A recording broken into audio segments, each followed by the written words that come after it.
లో మొత్తం మీ గురించే మాట్లాడతారు ఇక మొత్తం ఉన్నది ఒకటే జిందగీ.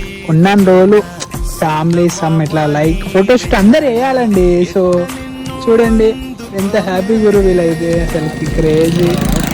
హాయ్ చెప్పండి అండి, హాయ్ హాయ్ చెప్పండి అంటే హాయ్ హాయ్. ఉంగరంలా తిప్పేదానా నిన్ను ఎట్టాదుముకోనే ముద్దులిచ్చి మురిపిస్తావే కోకిలించి